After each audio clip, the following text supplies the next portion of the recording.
Assalamualaikum warahmatullahi wabarakatuh. Selamat malam, salam sejahtera untuk kita semua. Saya sedikit memberi suatu pendapat. Khususnya saya adalah sebagai pemerhati dunia pendidikan dan juga sekaligus dosen. Sudah 18 tahun sebagai dosen di perguruan tinggi swasta, salah satu di Provinsi Banten. Kita tahu dunia pendidikan tinggi di Indonesia tentu berbicara masalah PTN dan PTS. Kita paham bahwa baik PTN maupun PTS itu punya akreditasi, kalau dulu namanya A, ya B dan C. Mungkin A yang dimaksud itu adalah unggul, B itu adalah baik sekali, dan C itu adalah baik. Ya tentu baik negeri maupun swasta, akreditasi ini ya sesuai dengan ketentuan daripada perguruan tinggi memberikannya. Juga akan kita coba membahas masalah dosen. Dosen itu adalah terbagi dua, ada dosen tetap dan dosen tidak tetap.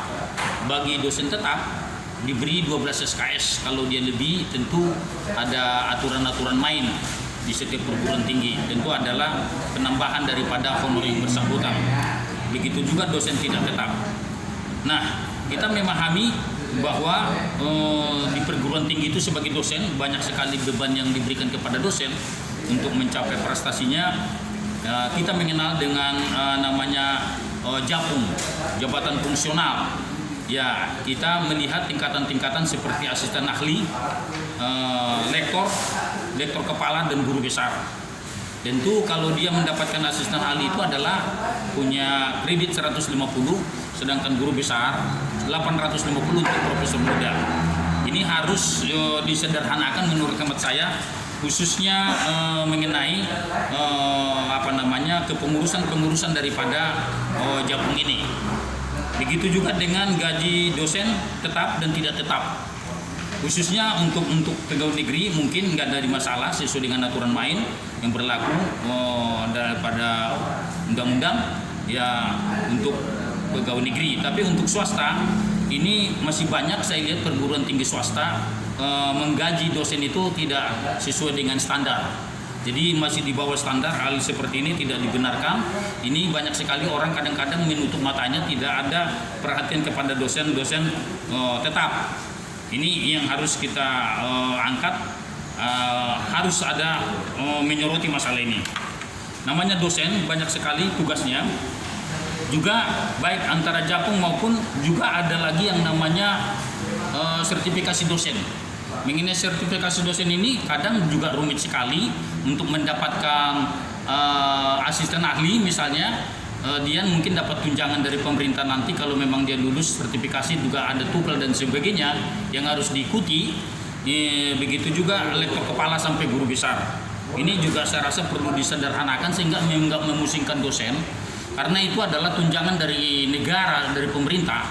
Jadi karena dosen ini sangat besar tugasnya, karena dia adalah tugasnya mencerdaskan kehidupan bangsa sesuai dengan pembukaan Undang-Undang Dasar 45. Salah satu tujuannya adalah mencerdaskan kehidupan bangsa. Jadi kalau bangsa ini mau cerdas, dosennya harus diperhatikan, baik guru maupun dosen. Ini kadang-kadang suka dilupakan. Banyak juga kadang-kadang dosen mengabdi di perguruan tinggi khususnya swasta, kadang-kadang tidak diperhatikan, malah disepelekan. Hal-hal seperti ini kurang perhatian terhadap dosen tetap di Indonesia. Saya berbicara secara keseluruhan, secara objektif. Dosen itu sendiri juga dituntut melaksanakan tridharma perguruan tinggi. Ada pendidikan, dia harus mengajar 12 SKS dan lebih. Dia juga harus mengadakan penelitian maupun jurnal, menulis buku dan sebagainya. Juga dia harus ada lagi satu lagi tridharma perguruan tinggi itu pengabdian kepada masyarakat. Misalnya memberi penyuluhan hukum bagi yang misalnya fakultas hukum, dia harus memberi konsultasi hukum dan sebagainya.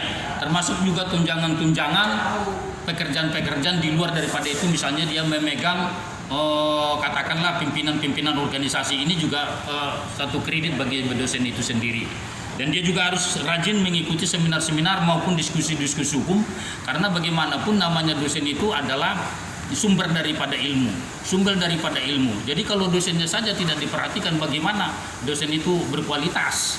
Jangan sempat namanya dosen melebihi mahasiswa daripada dosen. Misalnya dari penghasilan dan sebagainya, ini suatu beban mental bagi dosen. Jadi kalau dosen itu mau sejahtera di Indonesia, harus diperhatikan kesejahteraannya. Jadi jarang sekali orang menyoroti masalah ini. Saya rasa perlu juga LSM yang punya perhatian kepada guru dan dosen. Walaupun ada undang-undang guru dan dosen itu sendiri, jadi banyak orang kadang-kadang tidak memperhatikan masalah ini. Kalaupun ada tunjangan dari pemerintah, sertifikasi guru, sertifikasi dosen, tapi banyak kadang-kadang hanya dapat lulus itu sekian persen.